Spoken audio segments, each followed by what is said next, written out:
Well, friends, good morning. So I got a text from my friend who's really good at keeping track of these things in my life. She texted me this morning, reminding me, she said, "Happy Baptism Day today." I must have told her, I don't know, at some point along the way that today's my baptism anniversary. So we get to celebrate Mass together on the anniversary of my baptism. How lucky are you, right? Okay, so here's what I want to do. I want to look at the first reading we have this morning. Not that there's anything wrong with the Gospel of John. I just wanted to go back to this first reading because there's just so much beauty packed into, all of these scriptures we have this morning. I just want to spotlight one verse for us to meditate on. Zion said, "The Lord has forsaken me. My Lord has forgotten me." This is all coming out of the heart of Israel in their suffering, right? It feels like God has forgotten us, that God has moved on, that God is busied about with other things, that he's just, not paying attention to us anymore. He's cast us off. The Lord responds to this, right? He says this, giving this image, "Can a mother forget her infant? Be without tenderness for the child of her womb. Even should she forget, I will never forget you." The Lord is giving us this image saying, imagine this mind-blowingly impossible scenario that this mother should forget her own infant, should be without tenderness for her own child in her womb. If that happens, Lord's saying, as impossible as that is, not even I will forget you. It's like, what is this God of ours like? What is he like? Because the gods and goddesses of the ancient world, the pagan gods, they were capricious and deceitful, and they were jealous and emotionally fragile and given to emotional snits and all of these things. They were vindictive. They were more or less just projections, divine projections of our own worst, base humanity. They were just bigger versions of us. And into that world, that pagan world, that sort of pagan pantheon, that image of God, into that world comes the God of Israel who is, yes, he is powerful. He is the creator, he's the Lord, he's all of those things. He's almighty, but he reveals his majesty precisely in tenderness.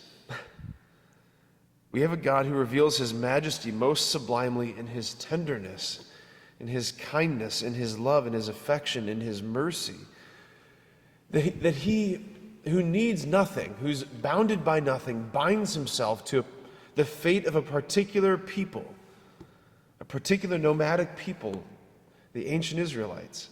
He binds himself to them and their fate, and he binds himself to a particular plot of land. This place I will be known. He binds himself in love to their destiny. In a word, he reveals his power by revealing that he has a heart, that he is a heart. Again, through Isaiah, the Lord is speaking this word to us today. Maybe he's just speaking it to me, I don't know. But he's saying, look, I'm not too busy somewhere else, working on something else, dealing with other people's issues that are more important than you. That's not who I am. That's not what's going on. I'm not like you.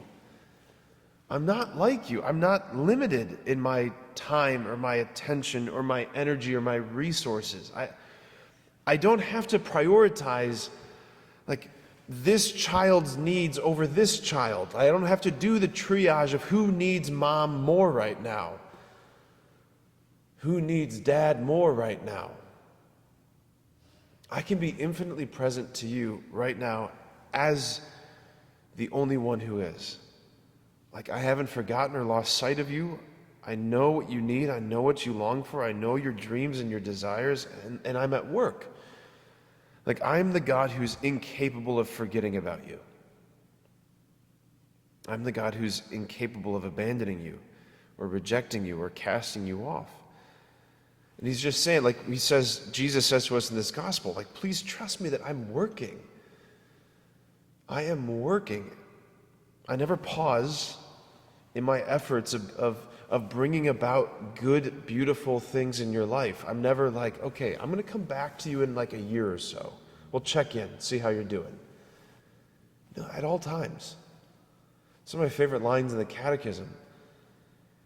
It's actually paragraph 1 of the Catechism.